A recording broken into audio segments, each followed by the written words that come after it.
It's quite surprising to see the ratio of cereal sales under NUTRISCORES A and B. And the sales of cereals under NUTRISCORES D and E vary from 1 to 3 among French brands. I didn't expect such discrepancies when I started this research with the support of Circunar and ScanUp. And the reason I became interested in this market is that the penetration of cereals in households is very high. And you can find in this category products offering a very diverse nutritional profile. So, you see on this graph that the D brand is promoting so many cereals. NUTRISCORES A and B have the same market share as D and E, with 35% market share for each segment. You then see that brand F has a relative market share ratio of 1.4, 38% market share for cereals D and E versus 27% for A and B. It's a bit less good. But then, when we look at the other end of the curves, we find that brand G sells 3 times more cereals under NUTRISCORES D and E than A and B, which isn't great for the health of its customers.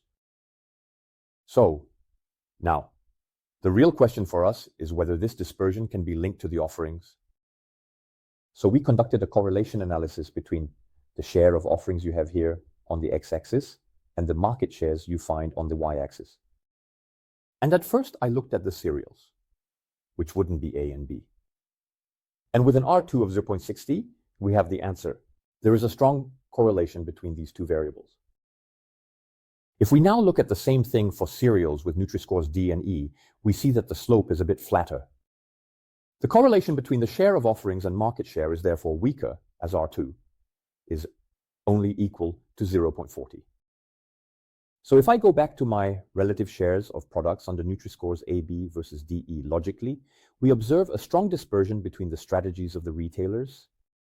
We can notably see our brand D here, which offers almost as many references under NUTRISCORES A and B as it does under D and E.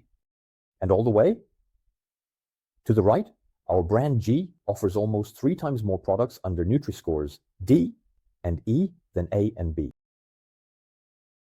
So, in conclusion, if all the brands offered significantly more references with scores A and B, and therefore a bit less of D and E, they would contribute to a more sustainable world by caring about the health of their customers, our children.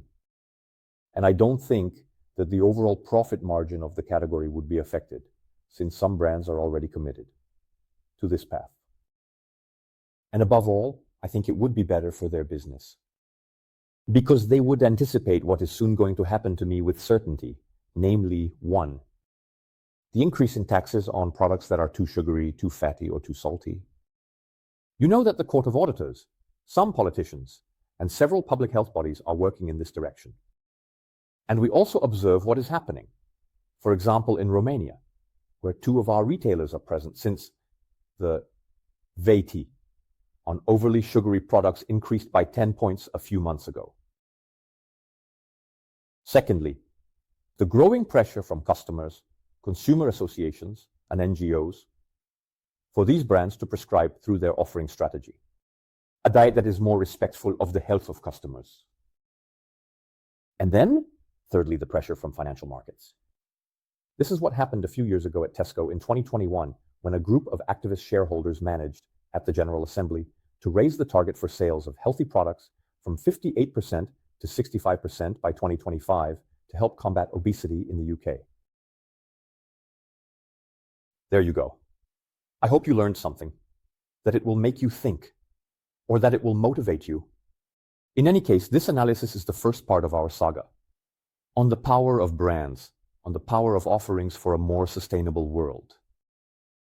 In a few days, I will talk to you about the influence of promotions, once again, on this category, cereals.